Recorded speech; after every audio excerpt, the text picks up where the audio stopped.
नमस्कार मित्रों, मैं शशांक। धर्मराज युधिष्ठिर बोले, हे जनार्दन, अधिक मास के शुक्ल पक्ष की एकादशी का क्या नाम है तथा इसकी विधि क्या है? कृपया करके आप मुझे बताइए।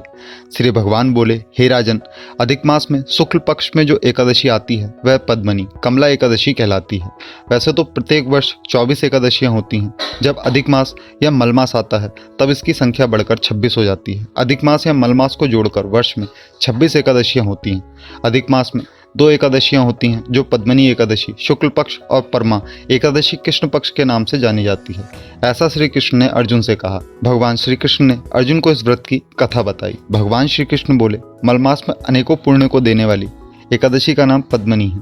इसका व्रत करने पर मनुष्य कीर्ति प्राप्त करके वैकुंठ को जाता है, जो मनुष्यों के लिए भी दुर्लभ है। यह एकादशी करने के लिए दशमी के दिन व्रत का आरंभ करके कांसे के पात्र में जौ चावल आदि का भोजन करें तथा नमक न खाएं, भूमि पर सोएं और ब्रह्मचार्य व्रत का पालन करें। एकादशी के दिन ब्रह्म मुहूर्त में शौच आदि से निवृत्त होकर दंत धावन करें और जल के 12 कुल्ले करके शुद्ध हो जाएं। सूर्योदय होने के पूर्व उत्तम तिथि में स्नान करने जाएं। इसमें गोबर, मिट्टी, तिल तथा कुष्व आंवले के चूर्ण से विधि पूर्वक स्नान करें। श्वेत वस्त्र धारण करके भगवान विष्णु के मंदिर जाकर पूजा अर्चना करें। हे मुनीश्वर, पूर्व काल में त्रेता युग में हेहय नामक राजा के वंश में कृतवीर्य नाम का एक राजा महिष्मतिपुरी में राज्य करता था। उस राजा की 1000 परम प्रिय स्त्रियां थीं, परंतु उनमें से किसी को भी पुत्र नहीं था जो कि उनके राज्यभार को संभाल सके। देवता, पितृ, सिद्ध तथा अनेक चिकित्सकों आदि से राजा ने पुत्र प्राप्ति के लिए काफी प्रयत्न किए, लेकिन सब असफल रहे।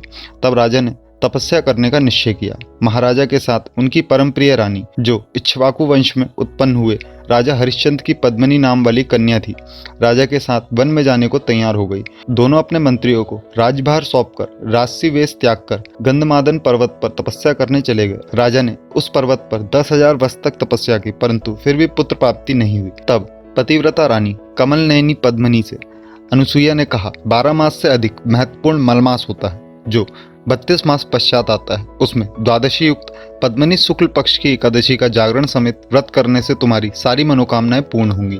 इस व्रत को करने से भगवान तुम पर प्रसन्न होकर तुम्हें शीघ्र ही पुत्र देंगे। रानी पद्मिनी ने पुत्र प्राप्ति की इच्छा से एकादशी का व्रत किया तथा उन्होंने एकादशी को निराहार रहकर रात्रि जागरण किया। इस व्रत से प्रसन्न होकर भगवान विष्णु ने उन्हें पुत्र प्राप्ति का वरदान दिया। इसी के प्रभाव से पद्मनी के घर कृतवीर्य उत्पन्न हुआ, जो बलवान था और उसके समान तीनों लोकों में कोई बलवान नहीं था।